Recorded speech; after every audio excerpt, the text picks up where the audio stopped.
7 కలిపి కట్టండి. ఎవడొస్తాడు? ఓం అన్నిట్లోనూ ఓం భూ ఓం భువ ఓం స్వ ఓం మహా ఓం జన ఓం తప ఓం సత్యం. 7ంటికి ముందు ఓం ఓం ఓం పెట్టాలి కదా. ఈ ఓం ఎవడు? మన కన్నయ్య కృష్ణుడు. 7 ఎద్దుల్ని కలిపి కట్టండి. కట్టేశాడు మనవాడు. మరి ఏం చేస్తారు? ఇచ్చి పెళ్లి చేసేయాలి. ఇప్పుడు ఎవరి నుంచి పెళ్లి చేశారు? నీలాదేవి నుంచి పెళ్లి చేసేసారు.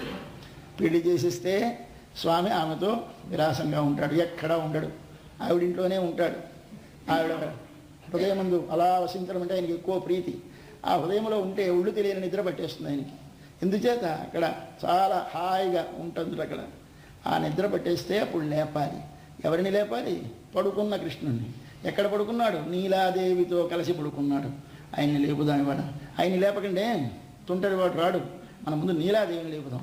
లేపితే ఆమె లేపుతుంది. వచ్చారు లేవయా అని ఇవాళ నీలాదేవిని లేపుతున్నారు. అంటే అర్థం ఏమిటి? మనకి ఆయనే ఉపాయమని నేర్పేటటువంటి వాసన లాంటి, కాంతి లాంటి, ఒక ఎండ లాంటి అమ్మని ముందు లేపి, అమ్మా అంటే అమ్మ కావాలంటే, ఎండ కావాలంటే సూర్యుడు తప్పకుండా ఉంటాడు కదా.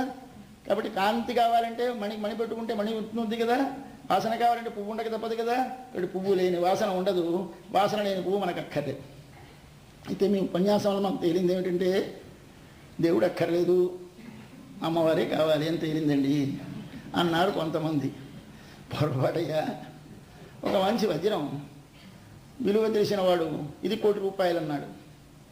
మనకి ఇంతంత చిన్న రాయి. ఒకసారి ఒక ఆయన పెద్ద గారు చెప్తూ ఉండేవారి కథ. ఒకనాడు ఒకడు వజ్రం ఇచ్చాడు ఒకరికి. ఇచ్చి, అబ్బాయి ఇది నువ్వు ఎవరికి అమ్మి కానీ ఇది ఎంత ఉంటుందో నువ్వు ఎస్టిమేట్ చేసుకో. ఏమిటిందంటే దీనికి ఏమిటి విలువ ఏమిటి? ఇంత రాయి కదా, ఎందుకంటే ఇంత రాయి ఇస్తాను, ఏమిటి పెద్ద గొప్ప అన్నట్టు వాడు. దీనికి ఏమిటి ముందు మూలం అంటే, ఒక గురువు గారు ఒక శిష్యుడికి రామ్ రామ్ అని చెప్పాట. మంత్రం ఏంటి అంటే ఏం లేదు, రామ్ రామ్ ఓం రామ్ ఇదే మంత్రం అన్నట్టు. ఆ కాశీలోనూ అక్కడను చచ్చిపోయిన వాళ్ళని మోసుకెళ్తున్న వాళ్ళందరూ ఇదే అంటారట. అంచేత వాడు విన్నాడు. వీడి గురువుగారు పెద్ద రహస్యంగా కాళ్ళు పట్టించుకొని, కాళ్ళ మీద నీళ్లు పోయించి కడిగించుకొని, కాళ్ళ మీద చేయి పెట్టి ప్రమాణం చేసి ఆయన నెత్తి మీద చెయ్యి పెట్టి ఉపదేశించింది ఈ మంత్రం రామ్. ఈయనకి బజార్లో ఎక్కడైతే వినిపించింది, ఎక్కడ చూసినా రామ్ రామే. ఈ అల్లరి ఏమిటిది ఇంత దారుణమైన మంత్రం చెప్పేశాడు మా గురువు గారు అనుకొని మళ్ళీ గురువు గారి దగ్గరికి వెళ్ళాట. స్వామి ఏమిటి మంత్రం, ఇలాంటి మంత్రం చెప్పారు. అవునులే మరి అందరూ అంటారు కదా అని చెప్పి పాప ఆయన మహానుభావుడు కనుక సరే ఒక పెద్ద వజ్రం ఇచ్చాట. ఇచ్చి వజ్రం పట్టుకోవెళ్ళు, ఇది ఎవరికి ఇచ్చి అమ్మకి కానీ ఎంత ఖరీదు ఉంటుందో కట్టించుకోవడమన్నాడు. వీళ్ళు అమ్మకానికి బయలుదేరట. బయలుదేరితే ఒక చోటికి వెళ్ళేసరికి ఒక పాన్ షాప్ వాడు కనిపించాడు. వాడికి అమ్మడానికి చూపించాడు. వాడికి ఎందుకు ఈ వజ్రం ఏమిటి చూసుంటాడు. వాడికి ఆకులు కాసు, సున్నం రాసి కాసు తల్లి దాని మీద ఎగిరిపోకుండా ఉంచి దాని మీద అన్నీ వెయ్యాలి కదా పదార్థాలు. వాడి మీద ఫ్యాన్ తిరుగుతూ ఉంటుంది, దాని మీద పెట్టుకుంది పనికి వస్తుందని. అబ్బాయి నీకు పావలా ఇస్తావా అని అడిగాడు. సరే మా గురువుగారు అమ్మద్దన్నారు కదా, అప్పుడు సరే అని బయలుదేరాడు. మరొకటి దగ్గరికి వెళ్ళాడు. కోమటి ఈయనకెందుకు ఈ రాయి, ఈయన అక్కర్లేదు, ఈయనకి తూకంలో ఏదైనా కాస్త ఎత్తు తక్కువలు వస్తే అవతల తక్కువ తోడు వేయడానికి పనికి వస్తుందని పుచ్చుకున్నట్టు. ఆయన ఎంత ఇస్తామంటే ₹1 అన్నట్టు. వాడు పావలాది ₹1. బాగానే గురువుగారు అమ్మద్దన్నారు, అందుకే కావాలి దాని ఖరీదు ఎక్కువేమో అనుకున్నాడు. అలా వెళ్ళాడు. మొత్తం అందరికీ చూపించి అందరూ అలా 100, 200, 1000, 2000, 10,000, లక్ష దగ్గరికి వెళ్ళిన తర్వాత ఒక రాజుగారి ఆస్థానానికి పట్టుకెళ్ళాడు. ఒక రాజుగారికి చూపించాడు. చూపిస్తే ఎక్కడ దొరికిందిరానికి రాయి, ఎంత అదృష్టవంతుడి, ₹1,00,00,000 ఇస్తాను కాదు, నువ్వు ఎంత కావాలంటే అంత ఇస్తానన్నట్టు. అరే బాబోయ్, వీడి గుండె గాబరా ఎత్తిపోయి పరిగెత్తుకు వచ్చాడు గురువుగారి దగ్గరికి. స్వామి ఇది చాలా ఖరీదుగా నాకు తెలీదు అన్నట్ట. నాయన అది భగవన్నామం. విలువ తెలిసిన వాడికి అది అనుభవించడానికి పనికొస్తుంది. విలువ తెలియని వాడికి అమ్ముకుందికి పనికొస్తుంది. అమ్ముకునేయడంలో కూడా విలువ తెలిసిన వాడికి ఎక్కువ ధర వస్తుంది, విలువ తెలియని వాడికి తక్కువ ధర వస్తుందిరా. వాడు భగవన్నామం వాడు పలికాడు కదా, వాడు దీని విలువ తక్కువ అనుకోకు. ఎవడు పలికినా పలకవచ్చు, కానీ పలికే దాని విలువ తెలిసి పలికితే నీకు ఏది కావలిస్తే అంత విలువ ఇస్తుంది అది అని చెప్పేట గురువు. కాబట్టి మనకి ఈ భగవన్నామం మనకి విలువ ఇవ్వడానికి ఎవరు ఉండాలి? ఆ అమ్మవారు. అంటే భగవంతుడికి విలువ రావాలంటే ఎవరు ఉండాలి? వజ్రానికి విలువ రావాలంటే ఎవరు ఉండాలి? కాంతి. అయ్యా మాకు ఆ కాంతి కావాలండి, వజ్రం అక్కర్లేదని ఎవరైనా అడగండి, ఇవ్వగలరేమో. అయ్యా మాకేం అక్కర్లేదు, మాకు ఆ పువ్వు అక్కర్లేదు సార్, ఆ వాసన మాత్రం ఇవ్వండి, ½ రేట్ తీసుకోండి, మీ పువ్వు మీ దగ్గరే ఉంచుకోండి, మళ్ళీ మరొకటికి అమ్ముకోండి, ఆ వాసన మాత్రం మాకు ఇచ్చినట్టే ఇవ్వగలడా? ఈ వాసన దాని నుండి వేరుగా వచ్చేది కాదు, దానితో కలిసి ఉంటేనే ఉండేది, కలియకపోతే ఉండనిది. కాబట్టి స్వయా దీప్త్యారత్నం భవదపి మహార్ఘం న విగుణం నకుంఠ స్వాతంత్ర్యం భవతి జనచాన్యాహిత గుణం అంటారు. శ్రీగుణరత్న కోశం అనే దానిలో, హే భగవన్, అమ్మా నీవు ఉంటేనే స్వామికి విలువని ఆయనకి విలువ లేదని అర్థమా? తనదే అయినటువంటి కాంతి చేత మణి గొప్పదైతే మణికి విలువ లేదు, కాంతికి విలువ ఉందంటే వట్టి కాంతి ఎక్కడైనా దొరుకుతుందా? లేకపోతే ఇప్పుడు మీరు ఇద్దరు కలిసే ఉంటారు కదమ్మా అన్నారు. అలాగన్నట్టు మనకి అమ్మవారిని ఆశ్రయిస్తే కానీ అయ్యవారు లభించరు, కానీ అమ్మవారు వేరే ఎక్కడ దొరకరు. అంతేత అమ్మవారిని ఆశ్రయించడం అంటే అయ్యగారిని ఆశ్రయించడమే. కానీ ముందు ఈమెను భావిస్తాం, ఈమె అనుగ్రహాన్ని పొందుతాం. పొందితే లభించేది ఏమిటి? వాడే ఉపాయం అని దృఢమైన నమ్మకం కలుగుతుంది. అప్పుడు వెళతాం, అక్కడ వెళ్ళేసరికి ఎంగళ చూపిస్తాడు, పాదం మీద పడతాం. ఇది శ్రీ వెంకటేశ చరణౌ శరణం ప్రపద్యే అని మంత్రం చెప్పారు మనకి. దాన్ని అనుసరించి ఈ రోజున ముందుగా నీలాదేవిని మేలుకొలుపుతున్నారు. మన గోపికలందరూ వెళ్ళి వాకిట్లో నిలబడి చదువుకుందాం పాశురం. ముందు మదకళిత్తన్ ఓడాద తోళ్వలియన్ நந்தகோபாலன் மருமகளே நப்பின்னாய் கந்தங்கமழும் குழலி களத்திரவாய் வந்தெங்கும் கோழி அழைத்தனகான் மாதவி பந்தல் மேல் பல்கால் குயிலினங்கள் கூவினகான் பந்தார் விரலி உண்மை துணன் பேர் பாட சந்தாமரை கையால் சீரார் வளையொலிப்ப వందు తిరవాయ్ మహిళందు ఏలోరెంబావాయ్. ఒక్కసారి ఎవరి దగ్గరికి వెళ్ళినాను ఆ ముసలాయన పేరు చెప్పాలండి. ఎవరా ముసలాయన? నందుడు. వాళ్ళ ఇళ్ళ దగ్గరికి వెళ్ళామనుకోండి, కృష్ణుడి దగ్గరికి వెళ్ళామనుకోండి, ఎవరి పేరు చెప్పాలి? ఆ కృష్ణుడి ఉన్నటువంటి ఇంటికి ద్వారానికి కాపలా ఉన్న దగ్గర ఎవరి పేరు చెప్పాం? నాయకనాయ నిన్న నందగోపనుడయ కోయల్ కాపానని పిలిచామని. కాబట్టి భవనపాలక అన్నాం. ఎవరి భవనమయ్యా అంటే నందగోపనుడే కోయిల్ అనాలి, కానీ కృష్ణుడి ఇల్లు అంటే తలుపు తీయరు. నందగోపుడి పేరు చెప్పాలి. కృష్ణుని పిలవాలి, ఏమని పిలవాలి? నందగోప కుమారా, నందగోపన్ కుమారన్ అంటుందా అండాడు తల్లి. ఇక్కడికి వచ్చేసరికి కోడలి పేరు చెప్తే ఎవరి పేరు చెప్పాలి? కోడల్ని కూడా ఆవిడ పేరుతో చెప్పడానికి వీల్లేదు. మరేమిటని? నందగోపన్ మరుమహళే. నందగోపుడు మరుమహళ అంటే కోడలు, మహళంటే బిడ్డ, మరుమహళ అంటే కోడలు. మరుమహళే నప్పిన్నాయి. ఇప్పుడు ముందు మామగారి గొప్పతనం చెప్పాలి, చెప్తే కానీ అసలు తృప్తిగా ఉండదు. ఏమిటా మామగారు అంత గొప్పవారు? ముందు మద కళిత్తన్, కళిరు అంటే ఏనుగు, ఉందు అంటే మదము స్రవించుచున్నటువంటి, మదము స్రవించుచున్న, ఉందు మద స్రవించుచున్న మదము గల, కళిత్తన్ ఏనుగు గలవాడైన. ఎన్ని ఏనుగులు ఆయనకి! ఆ ఏనుగులు మదము స్రవించే ఏనుగులు. అంతేకాదు మదము స్రవించేటువంటి ఏనుగులను జయించగలిగిన వాడు ఆయన. అంతేకాదు మదము స్రవించే ఏనుగులతో సమానమైన బలము కలిగినటువంటి వాడు ఆయన. కాబట్టి ఉందు మద కళిత్తన్ ఓడాద తోళ్వలియన్. ఏదైనా యుద్ధం వస్తే వెళ్ళాడంటే జయించి రావాల్సిందే తప్ప ఓడాదా ఓడిపోని. తోళ్ భుజముల యొక్క బలియన్ బలము గలవాడైన. ఓడాద తోళ్వలియన్ మాంచి ఎప్పుడు యుద్ధంలో వెనుదీయని వెనుదిరగని భుజ పరాక్రమం గలవాడ మామగారు అని చెప్పింది మన పిల్ల. ఎంత తెలివితేటలుగానే ఎక్కడ అలా ఆయన పొగిడితే కొడలు టంగని లెమ్మంటాడు, ఆయన ఊరుకుంటాడండి. లేకపోతే అయితే ఎందుకు మాస్తాను లేచి పెడతా విసిలో ఎవడో పిలుస్తుంటారు అలాగా, అదే వాళ్ళకి పని వెళ్ళకంటాడు. అంటే ఆయన పెర్మిషన్ ఉంటే కానీ కొంపలు ఎవరు లేవడానికి వీల్లేదు. ఇవన్నీ ముందు ఈయన పేరు చెప్పాలి. ముందు మదకళిత్తన్ ఓడాద తోళ్వలియన్ నందగోపాలన్ మరుమహళే కొడల.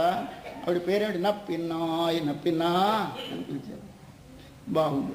పిలిచిన తర్వాత మరో విషయం, ఈవిని పొగడద్దు, ఆయన పొగిడితే సరే. ఈవిడ ఎవరు? మంచి పరిమళములు గుబాళిస్తుంది ఈవిడ. కందంకమజుం కుజలి. ఏమిటండి సెంట్ ఎక్కడ కొన్నారు? మంచి వాసన వస్తుంది. ఈ చీర ఎక్కడ కొన్నారు? చాలా బాగుంది అంటే పొంగిపోతుంది ఆడది. దానికి ఉన్నది ఏమిటి అంటే తను ధరించినది అందంగా ఉన్నది అంటే చాలా తృప్తిగా ఉంటుంది. కాబట్టి అందరి దగ్గరికి ఒక మాట వెళుతూ ఉంటుంది, చూపిస్తూ ఉంటుంది. ఏమిటి చూపించడం? బాగుంది అనాలని. అలాగే ఈవిడికి కూడా ఏమిటి? ఆవిడ స్వామితో కలిసి కొరున్నది. స్వామి ఎవడు? ఉపనిషత్తు చెప్తుంది. సర్వగంధ సర్వరస అయిన సకల పరిమళములు తానైనవాడు, సకల రుచులు తానైనవాడన్నది ఉపనిషత్తు. మీకు రుచి ఎక్కడైనా కనిపిస్తే ఎక్కడి నుంచి వచ్చింది ఆ రుచి? మన స్వామిలోంచి. ఎక్కడైనా వాసన వస్తే ఎక్కడి నుంచి వచ్చింది మంచి వాసన? మన స్వామి అక్కడ ఉన్నాడన్నమాట. కాబట్టి ఎక్కడ మంచి మంచి వస్తువులు ఉంటాయో ఆ వస్తువులన్నీ కూడా యత్తదూర్జితం, అవన్నీ కూడా మమ తేజోంశ సంభవం, నా యొక్క తేజస్సులలో కోటి కోటి కోటి కోటి భాగములలో ఏకదేశము చేత పుట్టినదేని గుర్తించుకో అని చెప్పాడు స్వామి భగవద్గీతలో 10వ అధ్యాయంలో విభూతి విస్తర యోగంలో. కాబట్టి మంచి పరిమళములు ఎవడు? ఆయన. అన్ని పరిమళములు ఆయనైతే ఎలాగుంటాడు? లోకంలో అన్ని వాసనలు ఒకచోట చేరున్నాయి. మన అమ్మ ఆయన దగ్గర పడుకుంది. ఆయన ఇలా తల నిమురుతున్నాడు. తల నిమురుతుంటే అమ్మ దుత్తుకి ఎంత వాసన పట్టింది? మొత్తం ఏ సెంటు పూసినా రాని వాసన వచ్చేసింది. కాబట్టి కందం కమఠం కుశలి. కందం అంటే గంధము, గంధం అంటే వాసన, కమఠం అంటే పరిమళించేటటువంటి, కుశలు అంటే కేశములు కలదానా. కందం కమఠం కుశలి. మా అంత సువాసన కలిగినటువంటి కేశములు కలదానమ్మా. ఈసారి కడై తిరవాయ్. కడై తిర, కడై అంటే గడియను, తిర తెరువుము, కడ తిరవాయ్. ఈ తెల్లవారుజామున ఇద్దరు హాయిగా పడుకున్నారంటే గదిలో మంచి విశాలమైన ఎత్తైన తెల్లటి దుప్పటి వేసుకున్నారు, దీపాలు పెట్టుకున్నారు, పడుకున్నారు ఇద్దరును. వీళ్ళు వెళ్ళిపోవాల. ఏమిటి తెల్లవారకుండా ఈ తెల్లవారుజామున ఈ కేకలు ఏమిటని కొంచెం చికాకు వేసిన ఏమిటో అమ్మకని అనుకుంది పాపం. ఈ పైన ఉన్న పిల్ల. వీళ్ళు అనుకుంటున్నారు అమ్మ లేదమ్మా తెల్లవారిపోయింది. ఏమిటి గుర్తు తెల్లవారిందని అంటే వందెంగుం కోడి అజైత్తనగాన్.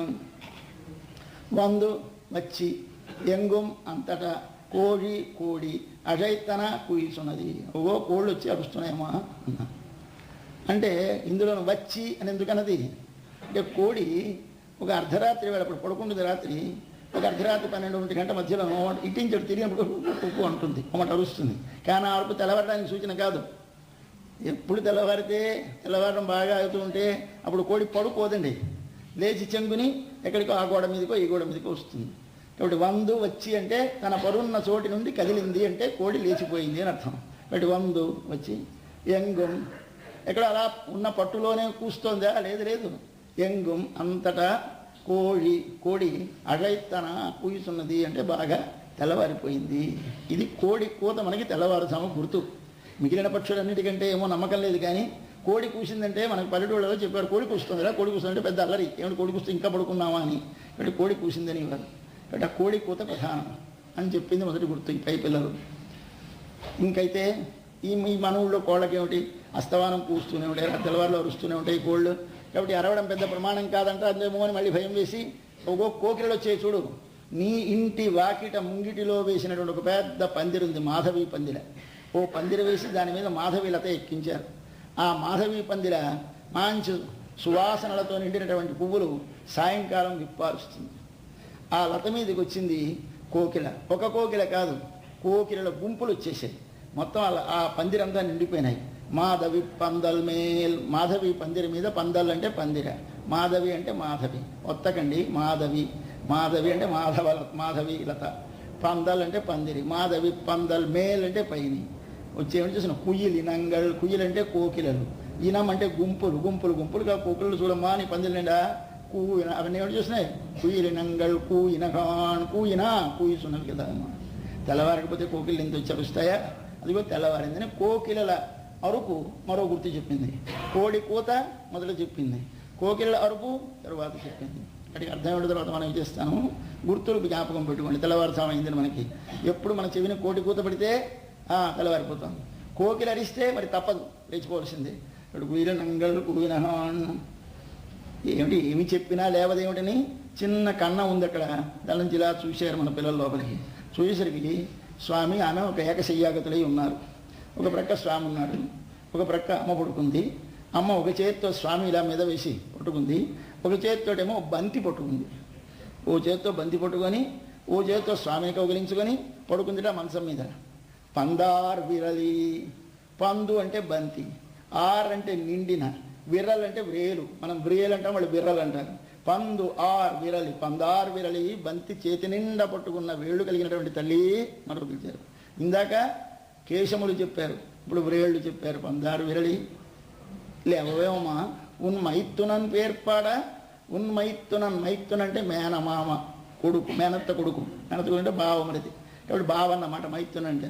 మేము బావ పేరు పెట్టి పాడుతూ ఉంటే పొంగిపోయి మా బావ పాట పాడుకున్నారని నీకు వెర్రి ప్రేమ కదా బావ అంటే. ఆ బావని మేము పాడుతుంటే లేవద్దు. మైత్తునన్ పేర్పాడా. ఏం చేయాలి? వెంటనే లేచి రా, వచ్చి ఏం చేయాలి? తలుపు తీయి. ఎలా తీయాలి తలుపు? అక్కడ పడుకొని ఓ పెద్ద కర్రో ఏదో ఎత్తి అలా అక్కడి నుంచి లేపకం, నువ్వు లేచి నడిచిరా. వచ్చి ఏం చేయాలి? చందామర కయ్యాల్. కై అంటే చెయ్యి, చందామర ఎర్ర తామర లాంటి చెయ్యి. అమ్మ చెయ్యి చాలా ఎరుపు, బంతి పట్టుకుని ఇంతసేపు ఇంకెంత ఎర్రబడిపోయిందో తల్లి చెయ్యి. ఆ బంతి పట్టుకున్న చేతితోటి ఒక్కసారి చందామర ఎర్ర తామరను పోయినటువంటి కయ్యాల్ ఆ చేతితోటి షీర్ ఆర్ వళయొలిప్ప. ఇలా చేతి నిండా గాజులు ఆవిడికి. ఈ గాజులు ఇలా తలుపు తీసింది గడియ గల్లు. మనం ఇక్కడ సీర్ ఆర్. సీర్ అంటే అందమైన, ఆర్ నిండిన, చేతుల నిండా నిండినటువంటి బిగువైన గాజులు. ఒకసారి వలై అంటే ధ్వని, ఒలిప్ప ధ్వని చేయగా, వలై అంటే గాజులు, వలై ఒలిప్ప, సీర్ ఆర్ వలై ఒలిప్ప, అందముతో నిండినటువంటి గాజులు ఒకసారి గల్లుమన్నట్లుగా. సరే అలాగే తీస్తాం కానీ పడుక్కొని ఇలా అంటాను పనికి వందు, మంచం దిగు రా, వందు వచ్చి తీరా తెరు. ఏమి ప్రారంభం అంటూ తెరవకుమా, మగిడిందు సంతోషం. అబ్బా మా పిల్లలు వచ్చారే, ఎంత అదృష్టం, తలుపు తీసానే అని పొంగిపోతూ తలుపు తీయ కానీ ఏదో విచారంగా బెంగ పెట్టుకున్నట్టు తలుపు తీయకమ్మా. వందు తీరవాయ్ మహిళిందు ఏలో రెంబావాయ్ అని ఇవాళ నప్పిందని మేలుకొలుపుతున్నారు మన పిల్లలు. దీనిలో మనమందరం అమ్మవారి దగ్గర ప్రార్థించవలసిన ప్రార్థన చెప్తున్నారు. ఈ పాశురంలో లక్ష్మీ అనుగ్రహం కలుగుతుంది. ఒకసారి లక్ష్మీదేవి వచ్చి తలుపు తీస్తుంది పాశురం చదివితే. అలా జరిగింది వెనకొకసారి. భగవద్ రామానుజుల వారు రోజు ఈ 30 పాశురాలు చదువుకుంటూ భిక్షను తెచ్చుకొని వచ్చేవారు. 7 ఇళ్ళకి వెళ్ళి భిక్షాసనం చేయాలి, లేదా 3 ఇళ్ళకి వెళ్ళి చేయాలి. వారు ప్రతిరోజు అలా శ్రీరంగంలో ఇళ్ళకి వెళ్ళి శ్రీ వైష్ణవ గృహాలకు వెళ్ళి వారి దగ్గర భాగవతోత్తములు భగవద్ ఆరాధన చేసి నివేదించిన ప్రసాదాన్ని వారు మాధుకరం అంటారే, అట్లా చేతికో సంచి పట్టుకొని దానిలో పట్టుకొని వెళ్ళి తెచ్చుకునేవారు. వెళుతున్నప్పుడు బయలుదేరిన దగ్గర మఠంలో ఏమిటి ప్రారంభించేవారు, మార్గళి తింగళ్ మది నిరైంద ప్రారంభించేవారు. అటించి వచ్చి మళ్ళీ మఠంలో పూర్తి చేసేవారు. ఇక్కడ ఆయన తిరుప్పావై చదువుతూ వెళ్ళేవారు. వెళుతూ ఉంటే ఒకనాడు వీరు బయలుదేరారు. వారి గురువు గారు ఉన్నారు, పెరియ నంబి గారు అంటారు, మహాపూర్ణుడు అంటారు. ఆ మహాపూర్ణ ఇంటి దగ్గరికి వెళ్ళేసరికి ముందు మొదలెత్త పాశురం వచ్చింది. ఈ పాశురం వచ్చి వాళ్ళకి వారి వాకిటికి వెళ్ళారు. వెళ్ళి ఈ పాశురం వందు తిరవాయన నిశ్రద్ధలు మన తలుపు తెరిచింది. ఎవరు? తమ గురువు గారి కూతురు. ఆవిడ పేరు అత్తుడాయ్. ఆవిడ పేరు అత్తుడాయమ్మ. అత్తుడాయమ్మ అంటే తుడాయ్ అంటే తులసి. తులసిని పేరు పెట్టుకున్నారు కూతురు. మన పిల్లలకి ఇప్పుడు తులసి పేరు పెట్టడం లేదు, అలాగే ఆవిడ ఆయన పెట్టుకున్నారు అత్తుడాయ్ అన్నారు. ఆ అత్తుడాయ్ వచ్చి తలుపు తీసింది. ఈయన సమంగా వందు తిర అన్నారు. తలుపు తీసింది, అమ్మ కనిపించింది, మూర్ఛపడిపోయినారు. ఈయన ఎంత అనుగ్రహం మా అమ్మ! ఎవరావిడ అత్తుడాయ్ అనుకోలేదు, ఈయన తమ గురువుగారి కూతురు అనుకోలేదు. సాక్షాత్తు లక్ష్మీదేవి వచ్చి అనుగ్రహించి తలుపు తీసిందని అయిపోయి ఒకసారి ఒళ్ళు గొప్ప పొడిచిపోయి కళ్ళు నీరు నిండిపోయి అక్కడ వీధిలో పడిపోయినారు. రామానుజులు భయపడిపోయింది పాపం పిల్ల, చిన్నపిల్ల. లోపలికి పరిగెత్తింది, నాయన మన రామానుజులు వచ్చారు, తలుపు తీశాను, ఏమిటో పడిపోయినారండి ఒళ్ళు తెలియకుండా. అమ్మ అప్పటికి వారు ముందు మొదగెత్తని పాశురంలో అనుసంధానం చేస్తూ చివరికి వచ్చి ఉన్నారా అని అడిగారు. వారికి తెలుసున వీరి అనుభవం. అది గురువు గారి ఈ పాశురం గారు అనుసంధానం చేస్తున్నారా అంటే చదువుతూ ఉంటే చదవడం కాదు, లోపల కనిపిస్తూ ఉండాలి. చదువుతున్నాం పాశురాలు అంటే ఓ హళకంటే హళ ముందు వారెక్కడ మాధవ్ అంటారో మనం ముందు మాధవ్ అందామని చదవడం. కాబట్టి అనుభవిస్తూ చదవాలి. కాబట్టి రామానుజులు ఎలా చదివేవారు, అలా అనుభవిస్తూ చదివారు. ఇక్కడ విసరికి వందు తీరా అనేసరికి తీరా తెరిచిపోయింది. నీ సాక్షాత్తు లక్ష్మీదేవిని అనుగ్రహించి వచ్చింది అనుకున్నారు, మూర్ఛపడిపోయినారమ్మా. కాబట్టి అదేం కారణం కాదు, అదేం వ్యాధి కాదు, బాధ కాదు, కేవలంగా అనుభవంలో నిండి ఉంటారు వారు ఎప్పుడు అని ఆనాటి నుంచి వారికి పేరేం పెట్టేశారట, తిరుప్పావై జీయర్ అని ఆయన పేరు. తిరుప్పావై చదువుకునే జీయర్ అయినా ఆయన ఉపనిషత్తులు వేదాలు వచ్చిన మహాపురుషుడు, బ్రహ్మసూత్రాలకు భాష్యం రాసిన మహాపురుషులు, మహాపండితులు. ఆయన పేరు ఉపనిషత్తు రామానుజులు కారు, మరేమిటంటే ఆయన పేరు తిరుప్పావై జీయర్. కాబట్టి తిరుప్పావై అంటే ఎంత గొప్పదో భగవద్ రామానుజులు వారి అనుష్ఠానంలో మనకి చూపించారు. అంత దివ్యమైనటువంటిది తిరుప్పావై చదివితే ఇహలౌకికమైశ్వర్యం, ఆ పరలోకమైనటువంటి పరమపదము, ఈ లోకంలో నీకు ఏ విధమైనటువంటి మానసికమైన అశాంతి లేకుండా నిశ్చింతగా జీవితం గడపాలి అంటే తిరుప్పావై చదువుకోండి. ఇంతకంటే ఉత్తమమైన సాధనం లేదని మన పెద్దలు చెప్పారు, ఆచరించారు. అటువంటి పాశురం ఈ పాశురం. మొట్టమొదట అమ్మని లేపడానికి వెళ్ళారు. ఆమెను మొట్టమొదట లేపుతున్నారు. ఏమని చెప్తున్నారు, అమ్మ నందుడి కోడలా అని పిలుస్తున్నారు. నందుడి కోడలు ఎందుకు అంటే ఏది మనం అనుసంధించినా గురువు గారి పేరు సంబంధం పెట్టాలి. దానికి పెట్టకపోతే అది మనకి పొందడానికి అర్హత లేదు. ఇప్పుడు సీతమ్మ తల్లిని ఒకసారి ఆంజనేయ స్వామి లంకకి వెళ్ళి నువ్వెవరమ్మా అని అడిగాడు. మన అడిగితే ఏమిటి చెప్తాం, మిసెస్ స్వయంసో ఎవడో భర్త పేరు చెప్పి ముందు మిసెస్ పెడతాం. అలా చెప్పాలా? అలా చెప్పలేదండి ఆవిడ. నేను స్నుషా దశరథస్యాహం శత్రుసైన్య ప్రతాపిన, శత్రువులకి సైన్యాలని ప్రతాపిన తప్పింపజేసేటువంటి ఓడించేటటువంటి దశరథుని యొక్క స్నుషా కోడలిని, ఇది మొదటి గుర్తు చెప్పిందండి. కాబట్టి ఎప్పుడైనా స్త్రీ మీరు ఎవరమ్మా అంటే ఫలాని వారి కోడల్ని అనాలి, కానీ ఫలాని వారి అమ్మాయిని ఫలాని వారి భార్యని ముందు చెప్పకూడదు. ముందు ఫలాని వారి కోడల్ని అని తర్వాత ఫలాని వారి అమ్మాయిని